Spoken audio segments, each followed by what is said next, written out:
Swords of Blood hack-and-slash expected to bring a new wave of crypto adoption. Disclaimer, the text below is a press release that is not part of cryptonews.com editorial content. Swords of Blood is an exciting AAA-quality hack-and-slash experience that aims to bring a new wave of crypto adoption through epic gameplay. The game allows players to embark on a journey through a magical world as they explore the campaign and group together for multiplayer modes. Swords of Blood is a cross-play mobile and PC game built on the framework of an award-winning title initially released on mobile devices in 2019. The new updated version of the game now integrates blockchain mechanics to turn the game into a play-to-earn experience, allowing players to earn an income through gaming. Swords of Blood, bringing first AAA-quality RPG to Polygon. Swords of Blood is the industry's first AAA-quality hack-and-slash role-playing game that's being released on Polygon. The game can boast stellar graphics, flashy combat mechanics, and various game modes to excite all players from different genres. In the game, players can choose their path when selecting the type of character to become.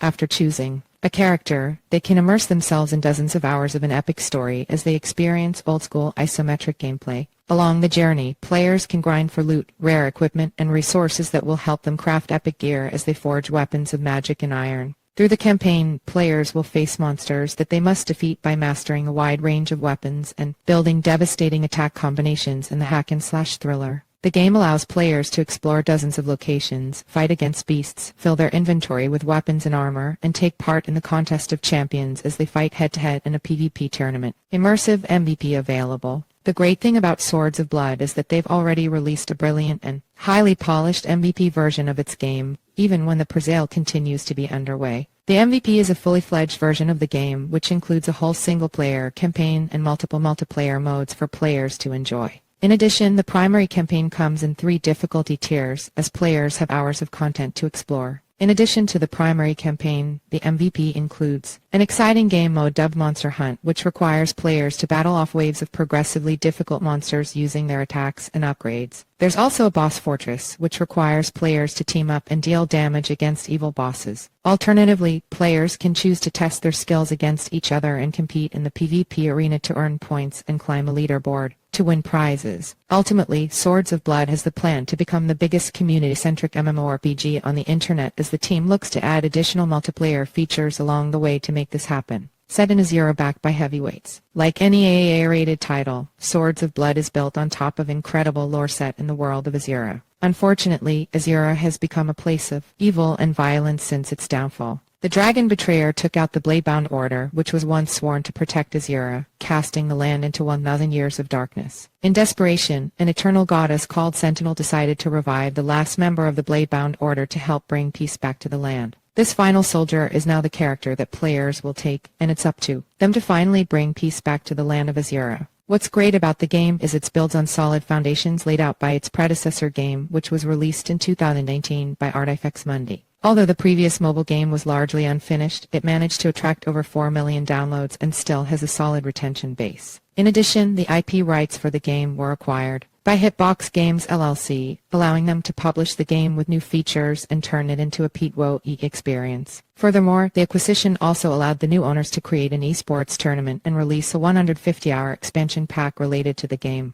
It doesn't stop there. Swords of Blood is backed by some heavyweight venture capitalists in the space. Some of the biggest names invested include Fundamental Labs, Solana Ventures, Master Ventures, and Gate.io. With partners like these, Swords of Blood has a brilliant springboard that could send it to new heights. Presale expected to sell out well ahead of schedule. Swords of Blood is just getting started on its new presale for its native token called SWDTKN. The native token will be the primary utility token on the platform and will be used to pay for all fees, fines, and rewards on the platform. In fact, the utility goes beyond just being a reward token, as players also require the native token to get past certain hero levels and advance in the game. Therefore, there won't be many players in the game's later stages that haven't already bought SWDTKN at some point. It can also be used in the marketplace to swap commodities, characters, and skins. Swords of Blood is currently in the first stage of the presale, selling the token at a price of 0.054 USD. However, the presale is utilizing an increasing pricing mechanism, which will see the price of SWDTKN increase during each subsequent presale stage. For example, in the presale second stage, the token's price will increase to 6 cents. As a result, those that purchase the token earlier stand to benefit more from the increasing prices and will come out of the presale with good profits. Visit Swords of Blood presale.